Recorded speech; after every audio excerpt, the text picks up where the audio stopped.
बहुत बड़ी भूमिका है। इस विषय में अभी पढ़ा, न किंचित भी अपमान करता है तो कुमुख भूमि में जन्म लेता है।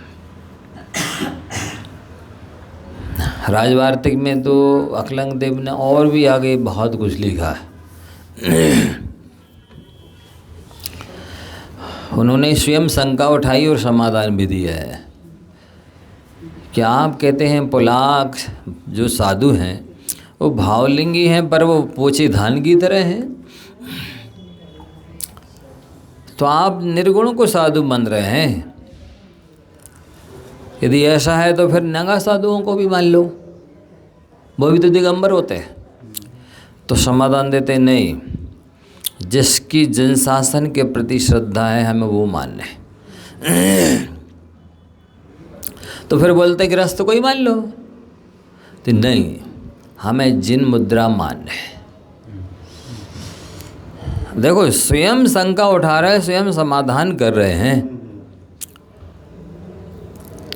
तो जिन मुद्रा तो सदैव पूज्य है। पंडित रतनलाल जी शास्त्री बालब्रह्मचारी वो बहुत ज्ञानी थे, आप जानते ही होंगे। वो सब साधु कोई भी आए सबकी सभाओं में जाना, प्रवचन सुनना, जो पढ़ना चाहते उनको पढ़ाना, वो पास में हो या दूर पड़गाहन, प्रतिदिन आहार देने जाना। वो कहते थे कि मैं तो जिंदगी भर में इतनी प्रभावना नहीं कर पाया जितनी साधु के आने से एक दिन में हो जाती है।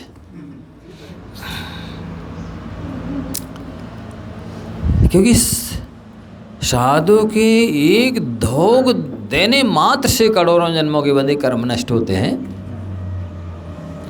नहीं पढ़ते, जन्म जन्म कृतम पापम जन्म कोटि मपारितम जन्म मृत्यु जरा रोगो हन्यते जिन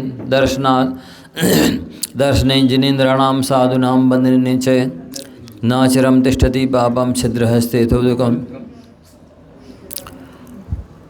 तो जन्म जन्म कृतम पापम, अनेक जन्मों में की और जन्म कोटि उपार्जितम, करोड़ों जन्मों में उपार्जित किए कर्म हन्यते जिन बंधना। और गुरु और प्रभु में कोई अंतर नहीं किया उन्होंने। एक दिन आपको श्लोक सुनाया था, याद है? पद्मनंदी पंचमी सतिका का संप्रत्यस्ति न केवली किलकलौ त्रैलोक चूड़ामणि। संप्रति वर्तमान में केवली भगवान तीन लोक के चूड़ामणि स्वरूप नहीं है। तदवाचा परमा सतेत्र भरतक क्षेत्र जगद्योत कहा, लेकिन उनके वचन इस भरत क्षेत्र को प्रकाशित करने वाले आज भी हैं। और सदरत्नत्रय धारिणो यति बराहा तासाम समालंबनम, उन वचनों का आलम्बन लेकर के चलने वाले रत्नात्रय के धारे साधु भी हैं। और तदवाची जिन बाची पूजन मता साक्षात जिना पूजता, और जिन्होंने साधु की पूजा की है उसने साक्षात जिनेंद्र भगवान की पूजा कर ली। स्पष्ट लिखा है। तो ये जय मतलब जैनागम में बहुत तरह के कथन हैं, तरह तरह के, और उसमें से कोई एक ही पकड़ लें आप और दूसरे को ना माने। भगवती आराधना की एक गाथा सदैव याद रखने लायक है। पदमक्षरम च एकम्पि जो न रोचेदि सुत्त मुद्दिठम शेषम रोचन तो विहु मिच्छा इट्ठी मुड़ियब्बो। कोई व्यक्ति पूरे द्वादशांग को मानता है, मात्र एक पदम अक्षरम एकम्पि, एक पद को या एक अक्षर को भी नहीं मानता है, तो वो मिथ्या दृष्टि होता है। देख लेना भगवती आराधना की 38 नंबर की गाथा है। सोचो, एक अक्षर को भी आप निगलेक्ट नहीं कर सकते हैं द्वादशांग के। जो कहा, जितना कहा, जैसा कहा, सर्वमान होना चाहिए, ऐसा कहा है। इसलिए बहुत गंभीरता से इस विषय में अपन को हाँ,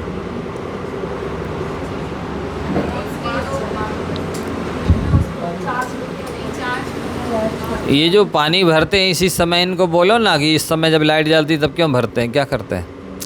ये जनरेटर को रोज़ रोज़ इसी समय चालू कर देते हैं ना, तो एक तो लाइट चली गई और दूसरा यही चालू हो गया। वही बोल रहा है,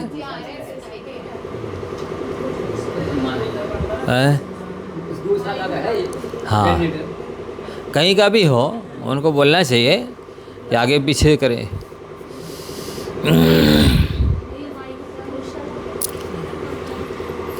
तो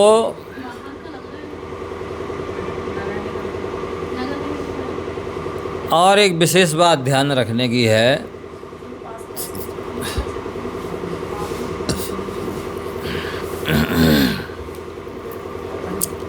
कि जिन साधुओं के पास इतनी कैपेसिटी रहती है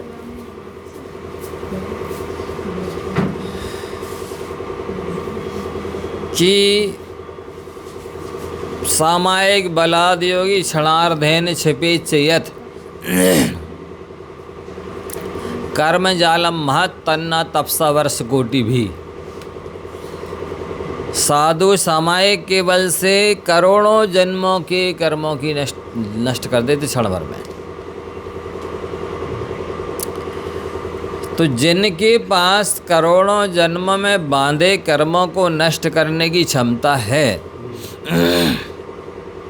कितनी देर में? ये सकल कीर्ति आचार्य महाराज की गाथा सुनाई हमने आपको, एक ऐसे ही कुंद देव की भी गाथा है। जम अर्णानी कम्मम खवेदि भव सय सहस्त्र कोडि ही तम राणी तिहि गुत्तो खवेदि उस्सास मित्र। जिन कर्मों की निर्जरा अज्ञानी करोड़ों वर्षों में, जन्मों में नष्ट करता है, निर्जरा करता है,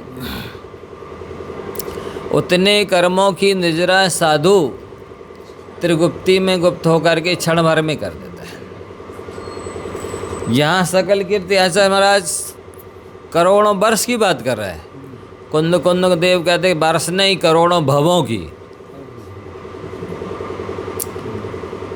भव सय सहस्त्र कोटि ही लिखा ना, भव सत सहस्त्र करोड़ लाखों करोड़ों भवों में बांधे कर्मों को नष्ट करने की क्षमता क्षण भर में है। और उन्होंने कहा कि तपस वर्ष कोटि भी, करोड़ों वर्षों को। तो जिन साधु के पास में करोड़ों जन्मों के बांधे कर्मों की निर्जरा की कैपेसिटी है, क्या वो उस जीवन में लगे दोषों को दूर नहीं कर सकते हैं? उस जीवन में बांधे कर्मों को नष्ट नहीं कर सकते? कर ही सकते हैं। तो बहुत गंभीरता से सोच विचार करके, ऐसा ना हो कि हम दोष देखने के चक्कर में स्वयं के सम्यक दर्शन आदि के जो 8 अंग हैं उनके पालने से वंचित रह जाए। हमने उपगुहन किया कि नहीं, स्थितिकरण किया कि नहीं, वात्सल्य का पालन किया कि नहीं, प्रभावना की कि नहीं। यदि हमने अपने सम्यक दर्शन के अंगों का पालन नहीं किया है तो पहले तो हमें ही भ्रष्ट है। वो तो जैसे हैं वो जाने, ऐसा विचार करके अपन को अपने कर्तव्य का पालन करते रहना है। और कोई आपको शंका हो तो उस विषय में चर्चा की जा सकती है।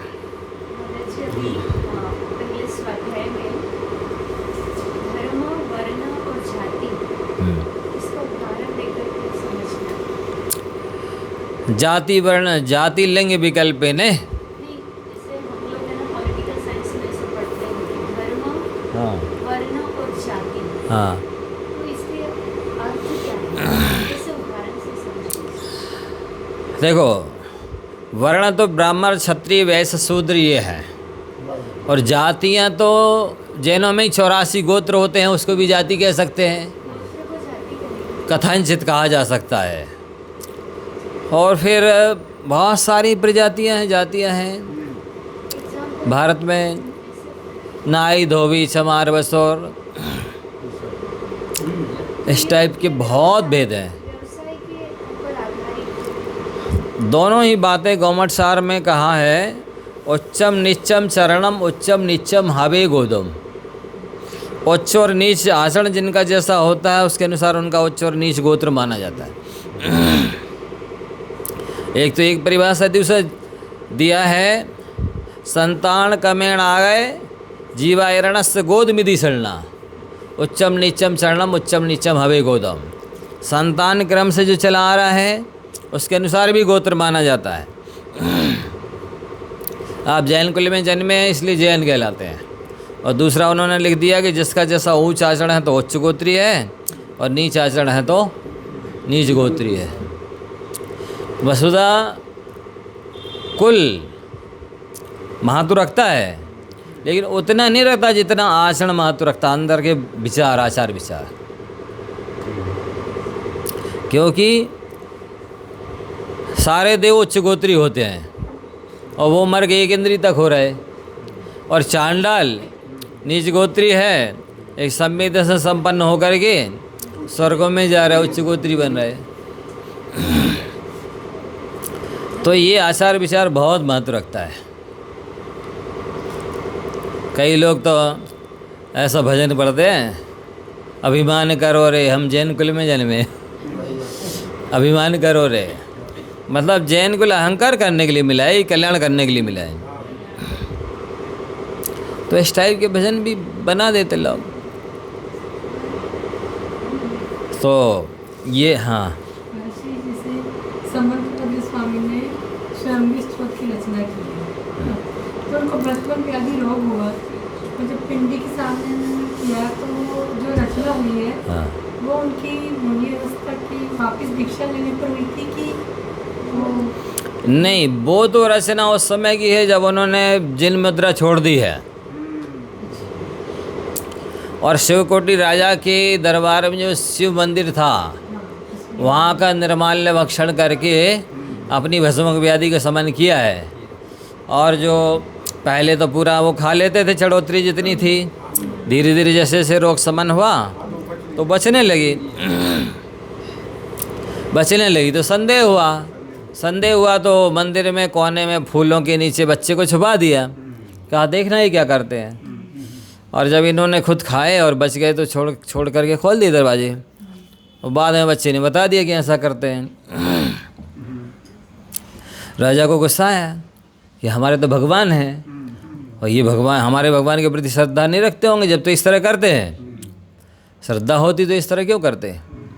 तो उन्होंने कहा आपको हमारे भगवान को नमस्कार करना होगा, नहीं करेंगे तो हम दंडित करेंगे।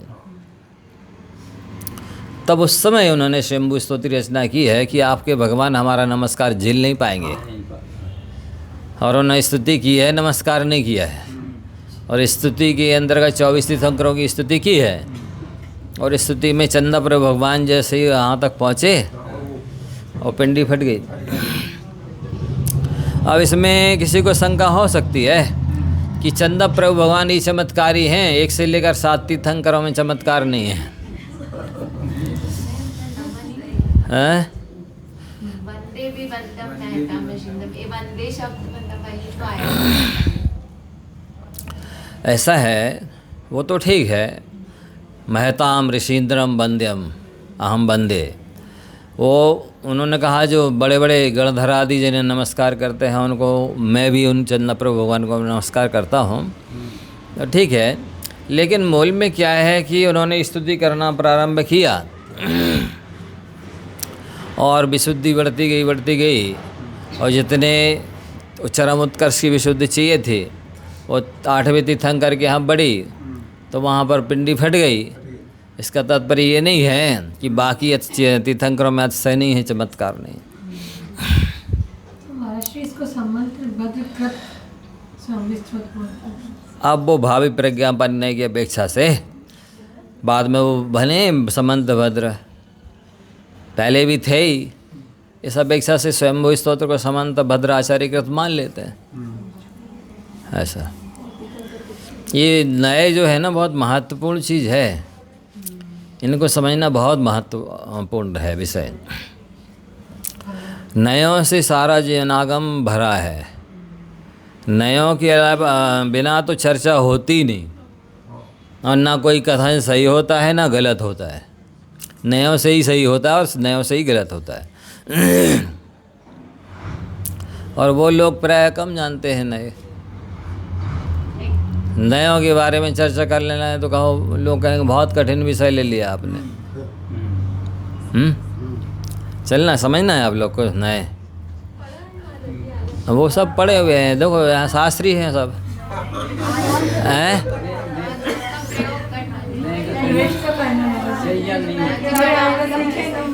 चलिए आप लोग पढ़े हैं, मैं एक परिभाषा पूछता हूँ, बता दीजिए। आप लोग पढ़े लिखे हैं, एक परिभाषा बता दो हमें, बस पूछ रहे हैं हम। नए की किसी भी एक नए की परिभाषा पूछ लें, कोई भी नए की जो भेद है नयों के, उसमें से हम पूछ लेंगे किसी भी नए की चर्चा परिभाषा। आपने पढ़ा है ना?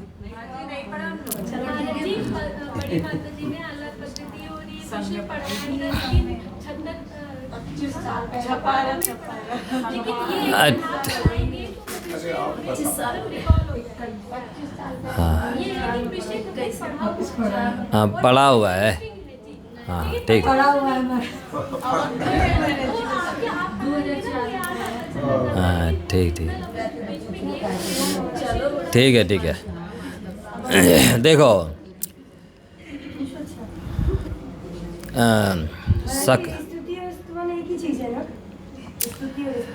कथांचित भेद है। 24 तीर्थंकरों की स्तुति कहलाती है, एक तीर्थंकर का स्तवन कहलाता है। अलग अलग परिभाषाएं हैं शास्त्रों में, कई बार स्तवन को ही स्तुति कहा है और स्तुति को स्तवन कहा है। ऐसा सकलादेशो प्रमाणाधीना विकलादेशो न अधीना। अभी वो और प्रतिमा से संबंधित शंका तो नहीं रही कोई?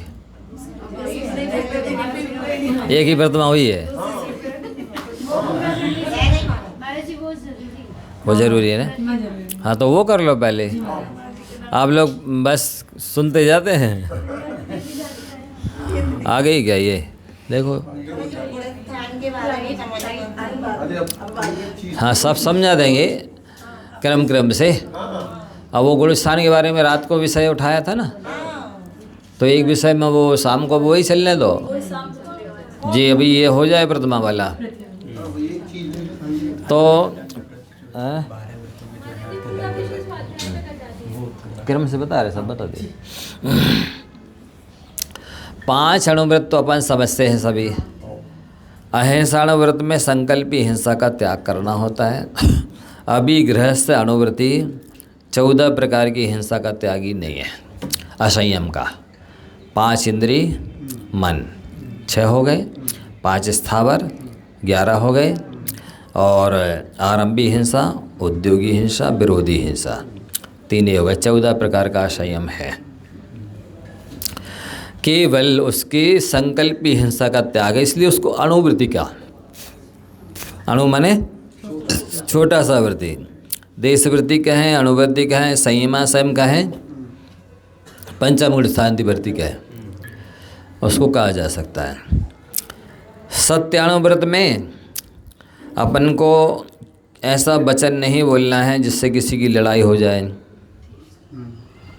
नुकसान हो जाए, हिंसा हो जाए, किसी को घाटा हो जाए, मरण, ऐसे मतलब अनर्थ करने वाला, जिसको कि लोक में भी अपराध और पाप माना जाता है, ऐसा झूठ नहीं बोलना।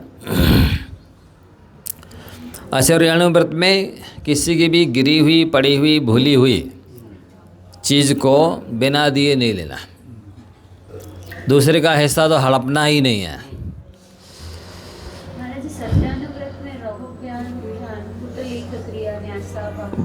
हाँ, अब वो अतिचार हैं, पुस्तक लाओ, क्रम से हम बता देंगे, ये भी आपको नहीं करना है। क्योंकि वैसे सब याद रहते लेकिन क्रम से व्याख्या करने के लिए सामने पुस्तक चाहिए ना, तो वो अतिचार्य भी समझा देंगे बाद में। अभी चर्चा कर लेते पहले कि अपन को देखो इनमें बहुत साइंटिफिक रीज़न है। जैसे किसी की यदि प्रतिमा नहीं है तो आपको एक दिन बताया था ना कि वो जीव भले हाथ पे हाथ रखे बैठे रहे, मंदिर में बैठे रहे, चाहे सामायिक में बैठा रहे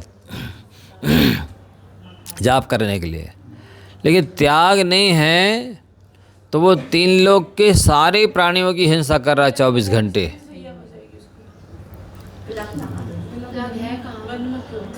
जब से संसार में है, जब तक संसार में रहेगा, तब तक वो 6 निकाय के सभी अनंत अनंत जीवों की हिंसा का पाप लग रहा उससे।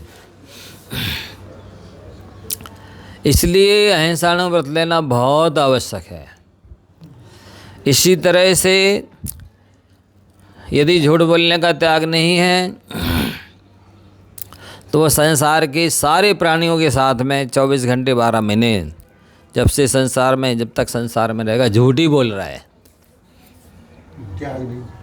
क्योंकि त्याग नहीं है। और आचौर्याण व्रत नहीं है तो सारे संसार की चोरी कर रहा है वो सदैव। जब से संसार में, जब तक संसार में, तब तक वो सबकी चोरी कर रहा है। और ब्रह्मचर्याणु व्रत में गृहस्थ भी होते हैं तो वो सदार संतोषी होते हैं। अब एक पति में, एक पत्नी में संतुष्ट रहना, बाकी सभी स्त्री के लिए पिता भाई पुत्र के समान है, पुरुष के लिए माता बहन बेटी के समान है।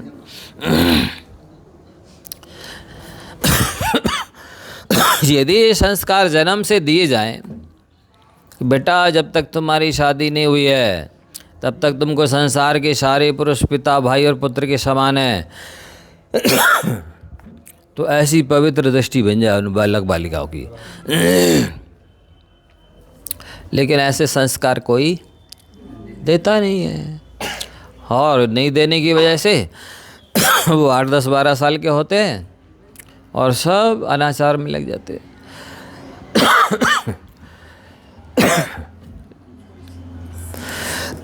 तो व्रती बनना तो सख्त माने अत्यंत आवश्यक है।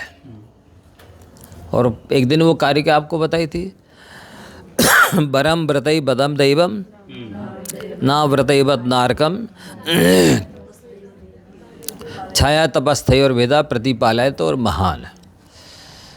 व्रती बन करके स्वर्ग में जाना अच्छा है, अव्रती रहकर नरक में जाना अच्छा नहीं। ये प्रेरणा मिथ्या दृष्टि के लिए है, सम्य दृष्टि के लिए नहीं है। क्यों नहीं है? क्योंकि सम्य दृष्टि तो वैसे भी नरक नहीं जाएगा। सम्य दृष्टि नरक नहीं जाएगा। वो तो सम्यक दृष्टि है तो बेईमान एक देव ही बनेगा। ये प्रेरणा तो मिथ्या दृष्टि के लिए है कि तुम मिथ्या दृष्टि हो, सम्यक दर्शन जब होगा व्रती तो बन ही जाओ, जिससे कि दुर्गति तो नहीं होगी। लेकिन लोग बाग जो एकांतवादी है ना, वो स्वाध्याय में एक ही बात कहते हैं, जैसे बने तैसे सम्यक दर्शन प्राप्त करो। स्वाध्याय करना चाहिए और सम्यक दर्शन का पुरुषार्थ और देवशास्त्र गुरु की इत्यादि की भक्ति तो करनी ही चाहिए, मना नहीं कर रहा है। लेकिन अणु व्रतों के लिए कहें कि बिना सम्यक दर्शन के व्रत होते ही नहीं। क्या की प्रतिमा? पहले वेद विज्ञान तो हो जाए, पहले सम्यक दर्शन तो है। वो एक बनारसी दास जी का दोहा है, भेद विज्ञान जगो जिए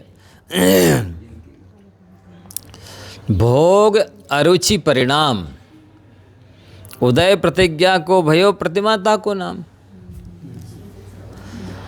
वो बोलते पहले भेद विज्ञान जगे और भेद विज्ञान जगो जिए और भोग अरुचि परिणाम, और भोगों से अरुचि हो जाए, फिर प्रतिज्ञा का उदय हो, उसका नाम प्रतिभा है। ये कोई जगह महाराज जी, भेद विज्ञान जगह जिनके घट शीतल चित्त भव जिन चंदन, हाँ, और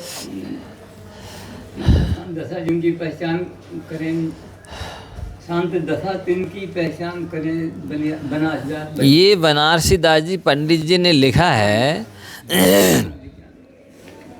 सो एकांत नियम नहीं है कि ये परिभाषा 100% लागू हो जाए। मार्ग में जिन्माही जिनेश्वर के लघुनंदन, वो किसके लिए है? पहचान करें कर जोर बनारसी बंधन है। किसके लिए है वो? सम्यक दृष्टि के लिए कहा है हमने, नहीं, लेकिन मतलब वो है नहीं है, उसके हिसाब से सही नहीं है। ये गुण जो है चौथे गुण स्थान में प्रकट नहीं हो सकते। नहीं, आप जो बोला रहे ना छंद, उसमें वो गुण बताए गए हैं, भी चौथे गुण स्थान में नहीं हो सकते। नहीं होते। हाँ, कथन एक सामान्य अलग होता है, विशेष कथन अलग होता है। उधर से चालू नहीं गई। चार्ज नहीं। हाँ,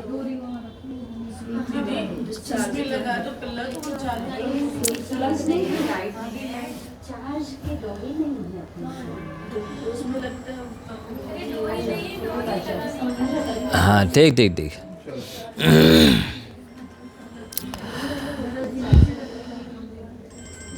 तो क्या बोलते, सुनो, ये कह रहे हैं कि सामान्य कथन अलग होता है, विशेष कथन अलग होता है। सामान्य से सम्यक दृष्टि के प्रथम संवेग अनुकंपा आस्तिक के गुण होना चाहिए। ये पूज्यपाद स्वामी ने सर्वार्थ सिद्धि में लिखा है कि सराग सम्यक दृष्टि की 4 गुण होंगे ही। लेकिन अभी अपन ने चर्चा की है ना कि भरत चक्रवर्ती जब चक्र चला रहे हैं, एक भी गुण नहीं दिख रहा है, ना प्रथम, ना संवेग, ना अनुकंपा, ना आस्तिक हैं। और ऐसे कई दृष्टांत हैं कि मान लो पांडव जुआ खेल रहे हैं, एक भी गुण नहीं दिखाई दे रहा। और रामचंद्र जी जब जिस समय युद्ध कर रहे हैं, एक भी गुण नहीं दिख रहा। लक्ष्मण को टांगे हुए हैं, एक भी गुण नहीं दिख रहा। सीता की खोज कर रहा है, एक भी गुण नहीं दिख रहा। शास्त्र में नहीं लिखा होता कि छाए सम्यक दृष्टि है तो कोई मानने तैयार नहीं होता।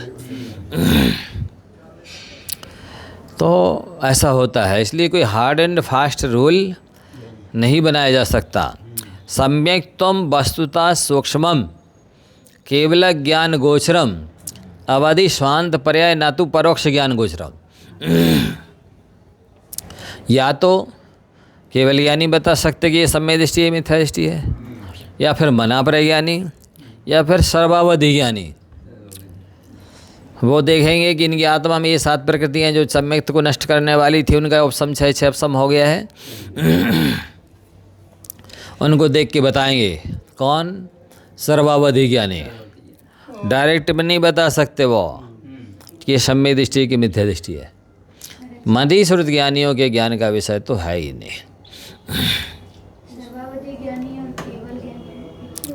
नहीं, ये 6 सम्यक ज्ञान है, वो 6 ज्ञान है।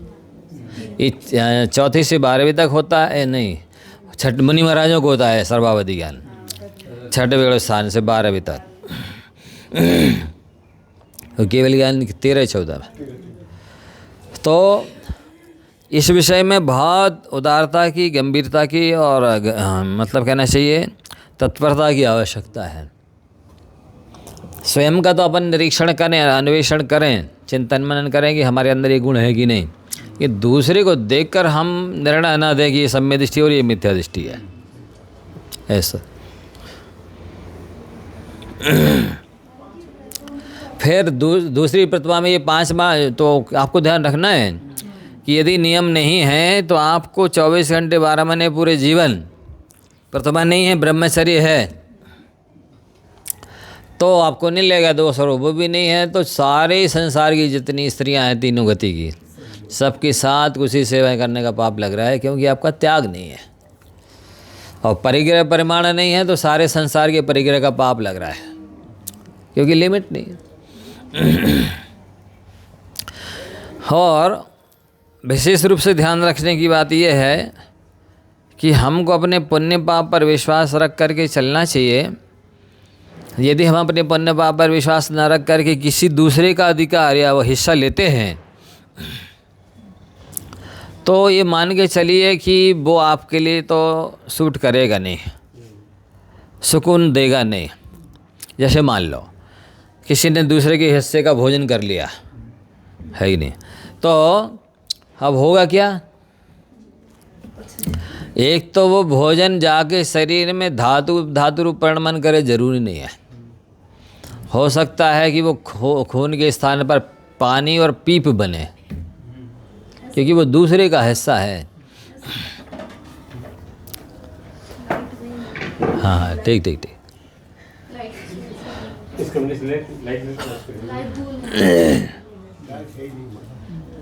समझ रहे हैं? या तो वो पीप बनेगा या पानी बनेगा, दूसरे का हिस्सा आपको सूट नहीं करेगा। मान लो बन भी जाए साथ धातु रूप, तब भी वो आपको सुकून नहीं देगा, चैन नहीं देगा, शांति नहीं देगा, और साथ ही देवशास्त्र गुरु के पास आने के नहीं आने देगा, भाव नहीं आने बनने देगा, क्योंकि वो दूसरे का हिस्सा आपने या तो खा लिया है या अपने कब्जे में स्वामित्व में कर लिया है। करोड़ों अरबों खरबों किलोमीटर दूर भी कोई व्यक्ति या वस्तु हो और आपने उस पर अधिकार कर लिया है तो वो उतने दूर रह कर के आपकी बुद्धि खराब कर देगा, इतना प्रभाव पड़ेगा। क्यों? आपने अपने कब्जे में कर लिया ना, उसको अपना मान लिया, अब वो है तो उतने दूर, और वो उपयोग में ले पाया नहीं, लेकिन दुर्बुद्धि तो कर देगा। कहते जिनको 50 वर्ष हो गए स्वाध्याय करते और पूजन करते फिर भी उनके आचार विचार में अंतर नहीं आया, इसकी वजह है अन्याय का धन अपने कब्जे में किया और अभक्ष भक्षण किया, इसलिए कोई आचार विचार में परिवर्तन नहीं आया। इतना अंतर आता है। और वो रख लिया है तो 10-12 साल में मैं ब्याज के ले जाएगा।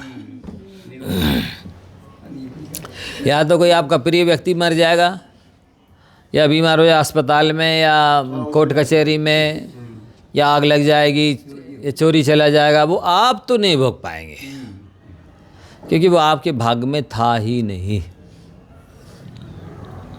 आपने कब्जा कर लिया, ले लिया था चतुराई से। इतना ध्यान रखना चाहिए। और परिग्रह की परिमाण करना तो बहुत ही आवश्यक है। भगवती आराधना में यहाँ तक लिखा कि एक तिनके का राग भी पाप का ही बंद कराता है। तिनके का राग, हाँ तो तिनके का राग कराता होगा, बहुत सारा परिग्रह थोड़ी पाप बंद कराएगा। हाँ? और ऐसी कहावत हो गई, एक पंडित जी किसी सेठ के यहाँ जाते थे स्वाध्याय सुनाने। सो एक दिन वो कहीं बाहर गए थे तो अपने बेटे को बोलेगा, बेटा आज तुम सुना आना। उसमें निकला कि जो दारू की एक बूंद पीता है तो भी वो नरक में जाता है। जो लिखा था तो पढ़ दिया। अब सेठ जी आग बबूला हो गए। आने दो इसके बाप को, देखते कल जब उसके दूसरे दिन पिताजी आए, या क्या सुना था तुम्हारा लड़का, कहता एक बूंद पीता है तो वो भी नरक में जाता है, क्योंकि वो पीते थे। तो उन्होंने कहा कि सही तो सुनाया है, एक बूंद पीता वो नरक में जाता है, जो पौवा पीता वो नहीं जाता।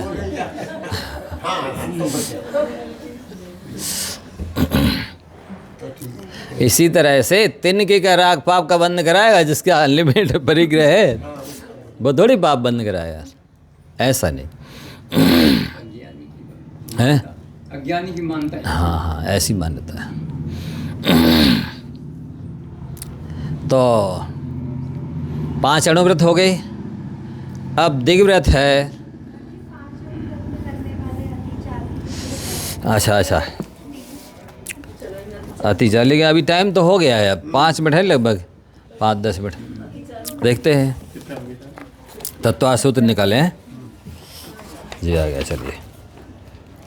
ये तो उदाहरण है कि बहुत अच्छा है। पहले का जो ग्रस्त रहते हैं और दुश्मन हारी रहते हैं, तो उसमें परिग्रह तो रखना ही पड़ता है।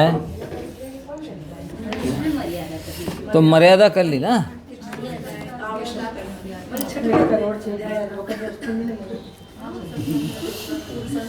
हाँ, अब अहिंसा व्रत के अतिचार सुनिए। बंध, जो अनुवृत्ति होगा वो किसी भी नौकर चाकर को या पशु पक्षी को इस तरह से बंद नहीं करेगा कि वो स्वतंत्रता से जा आ ना सके।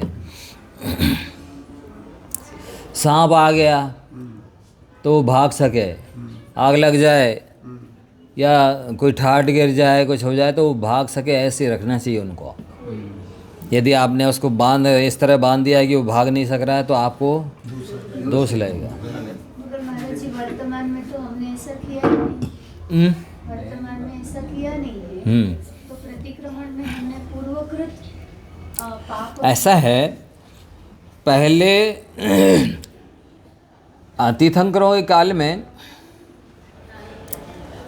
आदिनाथ भगवान के तीर्थ के काल के शिष्य सरल थे और अज्ञानी थे, इसलिए उनको पूरा प्रतिक्रमण करने की आवश्यकता थी। 22 तीर्थंकरों के काल में जो दोष लग जाए वही प्रतिक्रमण कर लेते थे, शुद्ध हो जाते। महावीर भगवान के शासन काल के शिष्य महामूर्ख हैं और मायावी हैं। ये अनगिनत अपराध करते हैं और एक भी आदमी रखते हैं। सो इनको पूरा पाठ पढ़ने की ज़रूरत है कि अज्ञान से प्रमाद से कोई दोष लग गया हो तो वो मेरा पाप मिथ्या हो। महाराज जी अभी तो बांधा नहीं ना। कैसे कह सकते हैं अपन? नींद में क्या क्या आपने सोच लिया। ऐसा इस तरह में विस्तार चाहिए। किसी से आप बात कर रहे हैं, आपका ध्यान नहीं, लेकिन कितनों को बाधा हो रही है आपके माध्यम से, आपको नहीं पता। ये भी उसी में आएगा। बादर नाम कर्म का उदय है ना, तो वो दूसरों को बाधित भी करता है, दूसरों से बाधित भी होता है।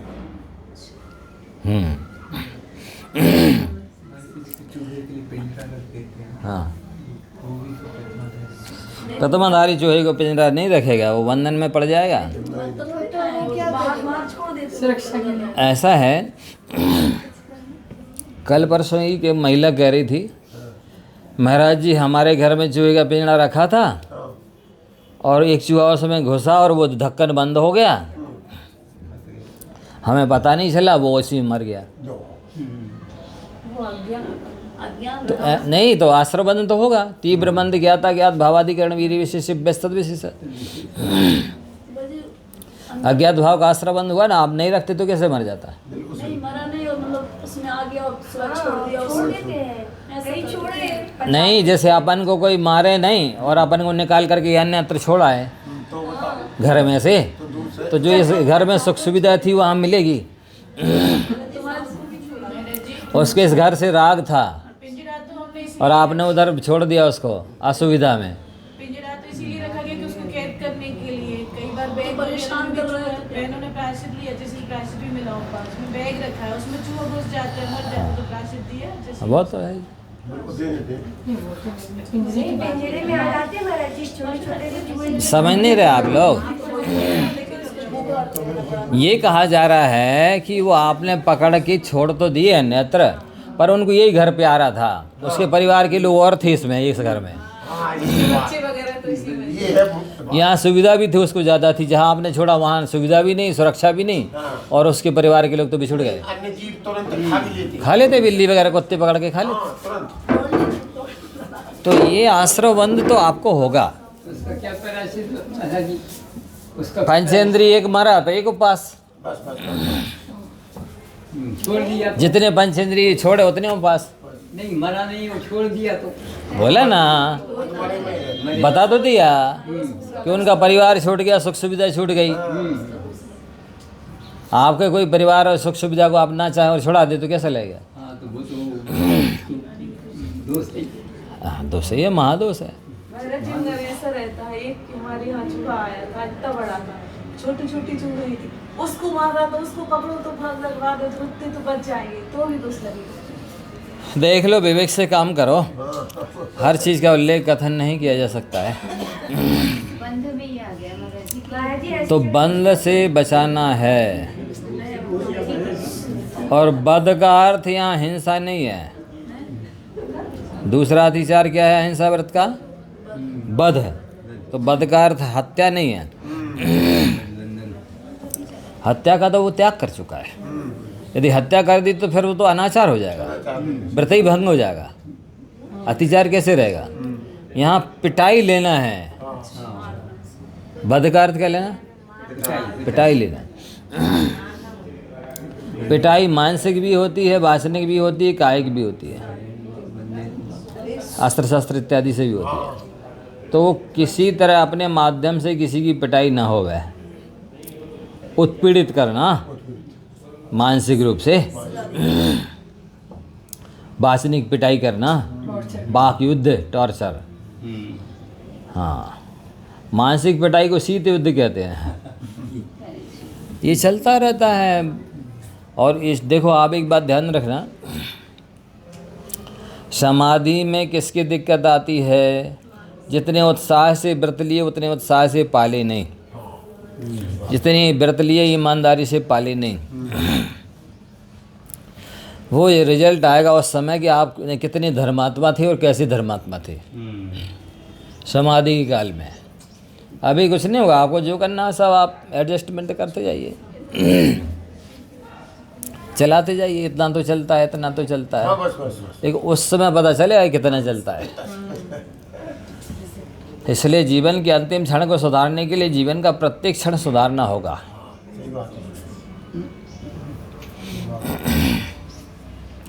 परीक्षा तो 3 ही घंटे की होती ना, 365 दिन की तो नहीं होती। 365 दिन, लेकिन पढ़ना लिखना याद तो करना पड़ता है, याद रखना पड़ता है, तब परीक्षा में 3 घंटे लिख पाते और पास हो पाते। यही ऐसा समाधि का है। बंद हो गया, बद हो गया, और छेद है। पशु पक्षियों के नाक कान छेद देना हैं। बद में अपन वो दाग भी ले सकते हैं, लोहे के कोई सरिया वगैरह को गर्म करके पशुओं को अपने नाम लिख दिया, निशान बना दिया, ये सब बद है। हाँ, बंद बद छेद जैसे उपचार में भी दांत कटते हैं, वो अलग चीज़ है। वहाँ भी प्राय बदल गया। अच्छा। डॉक्टर ऑपरेशन कर रहा है, इतना सारा पेट फाड़ दिया, हिंसा नहीं लगेगी, अभिप्राय बदल गया। डाकू डॉक्टर ड्राइवर, किसने हिंसा की है? तीनों के द्वारा पंचेंद्रिय जीव की हिंसा हो गई, मनुष्य की, पर एक सकर्मन तीनों को नहीं होगा। डाकू को अलग होगा, डॉक्टर को नहीं होगा, ड्राइवर को भी उसके अभिप्राय पर कैसा प्रमाद था, क्या था, परिस्थिति क्या थी, उस पर निर्भर करता है। मनुष्य तो 3 मर गए, लेकिन तीनों को एक सा कर्मबंध नहीं होगा। दादाजी आजकल डॉक्टर भी व्यापार की दृष्टि से ऑपरेशन गलत कर देते हैं, तो उनको पाप लगेगा। देखो, पहले डॉक्टर का नंबर 2 नंबर दूसरे नंबर पे आता था भगवान के बाद, और अब वो वैद्य डॉक्टरों का यदि पेशा बन गया है, प्रोफेशनल वर्क बन गया है, तो फिर तो अब वो कर्मबंध ज़्यादा करते हैं, क्योंकि 1 लाख रुपये ले रहे हैं और पानी का इंजेक्शन लगा रहे हैं, 5 रुपये गोली के 500 रुपये ले रहे हैं। हाँ, कमीशन अलग बंधा है, जो जांच नहीं आवश्यक वो लिख दी, जो गोली नहीं आवश्यक वो लिख दी, जो दवाइयाँ आई हैं मान लो उनके बाद सब चला दी, जाने दो, क्या जा रहा है। तो आजकल तो सब पाप बंद ज़्यादा कर रहे हैं, पुण्य बंद कम कर रहे हैं। महाराज जिसमें बच्चियाँ हैं वैसे कान नाक कुछ छिदे हुए नहीं है, उनको सजेस्ट करते हैं, तो किसको कुछ अब वो अभिप्राय के ऊपर है ना, अभिप्राय कैसा है, वो अच्छा है तो कोई बात नहीं। अपनी बच्चा पढ़ती है, अपनी कुछ कह देते कि मिट्टी बड़े हो गए आप लोग को। जैसा आपका अभिप्राय है, आप क्या कर रहे हैं ये महत्वपूर्ण नहीं है, क्यों कर रहे हैं ये महत्वपूर्ण है। क्या कर रहे हैं ये, दान दे रहे हैं कि पूजा कर रहे हैं कि क्या कर रहे हैं, ये महत्वपूर्ण नहीं है, क्यों कर रहे हो ये महत्वपूर्ण है। छेद अतिद भारारोपण, ये भी बहुत ज़बरदस्त है। आप केवल जानवरों पर उनकी शक्ति से ज़्यादा भार लाद देना नहीं लेना। इसके अलावा नौकर चाकर से ज़्यादा काम लेना। 6 घंटे कर सकते हैं, 8 घंटे लेना। जितना कर सकते उससे ज़्यादा कराना। ये और कर दो काम, इतना और निपटा दो, इतना और कर दो। हाँ, बहनों को ही है, देखा ये पूजा कर रही हैं, जाप कर रही हैं, स्वाध्याय कर रही हैं, अरे इसका मतलब इनके पास टाइम है, लो तो तुम जीवर संभाल लो, तो टाइम है, ले तुम जीवर कर लो, ये तुम जीवर कर लो। इसका मतलब पूजा करना, स्वाध्याय करना, जाप करना अपराध है। वो किसी तरह अपना काम को आगे पीछे करके एडजस्टमेंट कर रहे हो तो नहीं कर सकते हैं। पता तो लगाओ कि उसके पास कितना काम है, इसके बाद दूसरा काम उसको दिया जाए। तो ये अति भारारोपण के अंतर्गत आएगा। ये टेंशन में आ जाते हैं, मना कर नहीं पाते हैं, और इससे उनको एक चिंता हो जाती, भय हो जाता है, तो अनेक रोग पैदा हो जाते हैं। अल्सर हो जाता है, थायराइड हो जाता है, मानसिक स्मृति भंग हो जाती है, आँखों की रोशनी कम हो जाती है, अनेक रोग पैदा हो जाते हैं चिंता से, भय से।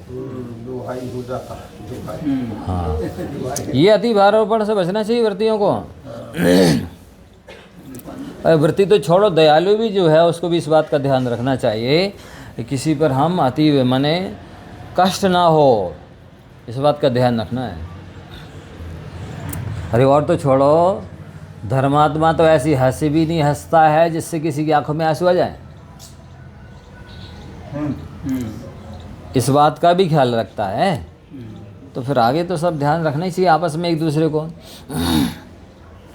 मान लो आपको कोई काम किसी ने दे दिया है डबल टेबल, और आप नहीं मना कर पा रहे, और आज 4 लोग देख रहे हैं कि नहीं इसको डबल हो रहा है, ज़्यादा हो रहा है, तो आप लोग को मिल के कहना चाहिए नहीं उस पर इतना काम है, ज़्यादा हो रहा है, वो नहीं कर पा रहे, इसको बांटा जाए, दूसरे को दिया जाए। ये भी एक अहिंसक का, दयालु का कर्तव्य है। नहीं हम नहीं बोलेंगे, नहीं गड़बड़ हो जाएगा। अन्याय का समर्थन करना भी अन्याय है। नहीं हमें ही दे देंगे वो तो ठीक है, अन्याय का समर्थन करना भी अन्याय है, अन्याय का प्रतिकार नहीं करना भी अन्याय है। तो ऐसा नहीं, मिल कर के 2 4 6 लोग कहो कि भाई ऐसा है, इनके साथ में काफ़ी माने ओवरलोड हो रहा है, और इससे इनको चिंता, भय, नींद गोल हो जाती है, भूख कम हो जाती है, अनेक तरह की बीमारियां हो जाती हैं, इंद्रियां क्षीण हो जाती हैं। तो ये सभी ध्यान रखने योग्य है। आप सब देखें, अब यहाँ कोई कौन करता हमको तो जानता ही नहीं है कौन किसको क्या सौंपता है, लेकिन आप लोगों को सबको ध्यान रखना है। बस ये पूरे हो जाएं 5 अतिचार। अन्न पान निरोध। अब आपने भोजन पानी तो पूछ लिया, क्यों नाश्ता किया, भोजन किया कि नहीं किया, ये लिया कि नहीं लिया, लेकिन काम इतना सौंप दिया कि वो खा ही नहीं जा रहा, तो ये भी अन्न पान निरोध हो गया। आपने ऐसे शब्द बोल दिया कि वो भूख प्यास सब गोल हो गई, ये भी अन्न पान निरोध हो गया। कोई मानसिक प्रताड़ना कर दी, कोई ऐसे शब्द बोल दिए, कोई ऐसा काम सौंप दिया कि जिससे उसकी चिंता में भूख नींद सब गोल, पशुओं को भी बीपी लो हाई होने लगा है। पशुओं को भी पानी, चारा आदि की समय पर ना देना, जितनी श्रम करा रहे हो उतना भोजन पानी नहीं देना, भूखे कर रहे हैं, समय पे दे रहे लेकिन कम दे रहे, असमय पे दे रहे हैं लेकिन ज़्यादा दे रहे पर असमय पे दे रहे। अकेला चारा दे दिया, पानी दिया ही नहीं, पानी दिए नहीं, अकेला पानी दे दिए, चारा दिया नहीं। ये सब अन्नपान निरोध जो है ना, हाँ बहुत बड़ा अपराध है ये। बस रहने दो इतने ही। जवानी के ज्ञानते